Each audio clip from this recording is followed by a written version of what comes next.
Okay, here's how US Cellular screws you over. You've got a 2-year contract with them, with 1,000 anytime minutes and unlimited nights and weekends. Your contract's been up with US Cellular for over 5 months. You're now on a month-to-month contract. You want to switch to the iPhone. So, what would you do? You port your number. Worst case scenario, you're going to have to pay for the full month, right? Wrong. If you're canceling your contract, you pay a prorated number of minutes. So, even though you had 1,000 minutes per month, they decide if you cancel in say about 2 weeks, you have, say, 400, 500 minutes instead of your 1,000 minutes. So if you, say, used 600, 700 minutes in that 2 weeks, even though you're well under your 1,000 minutes per month, they're going to charge you every minute over the 400 that they decided that they would arbitrarily prorate it to. Now, interestingly enough, you would think, well, that must be somewhere in the terms and conditions. Well, let's check that. Oh, nowhere in the terms and conditions does it say anything about a proration. It talks about porting numbers. It talks about canceling. It says nothing at all about proration. Wow, that is really strange, isn't it? So, you get your bill for more than what your monthly bill would be.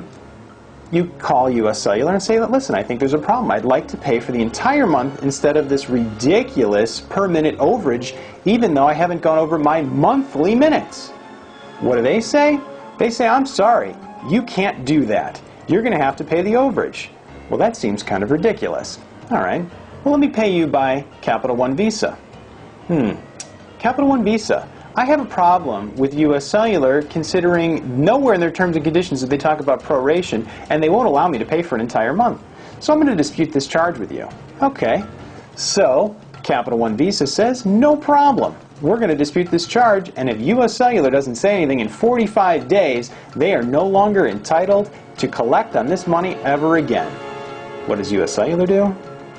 They send another bill with a returned check fee, which I find really interesting considering I paid by credit card, not by check.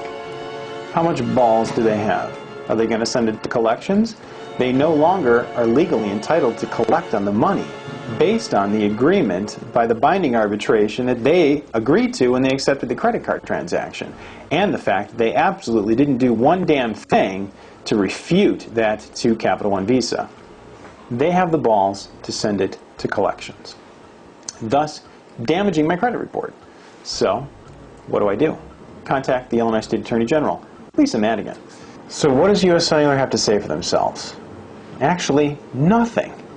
They can't point to one place in the terms and conditions that it talks about proration at all. They mention nothing in the letters to the Attorney General, not one.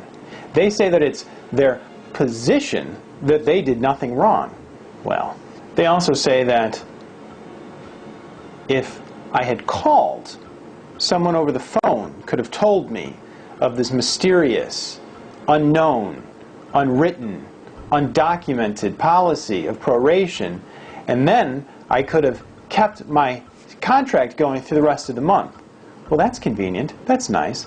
They also tell me that porting my number was a clear indication that I was totally aware of everything in the contract, except for the fact that nowhere in the contract does it talk about proration. And as for the credit card dispute, they say that even though when they accepted my credit card payment and agreed to the binding arbitration of all the rules and regulations of the credit card companies, that somehow disputes don't apply to US Cellular. They apply to every other merchant in the United States of America, but not to US Cellular. US Cellular can, even in the face of a dispute, completely ignore it, completely do whatever they want, send another bill with penalties, and then send that bill to collections in violation of all consumer protection law. Well, that's really nice. I would like to let everyone know that that's what they do, that's what they've done. They've caused damage to my credit report that I had to go in and personally fix because they didn't abide by the rules, regulations, and laws protecting consumers. And I would advise anyone who is using US Cellular to make sure that they're at the end of their month cancel and switch to somebody else because US Cellular completely sucks. And one last thing, just to US Cellular, was it worth $20?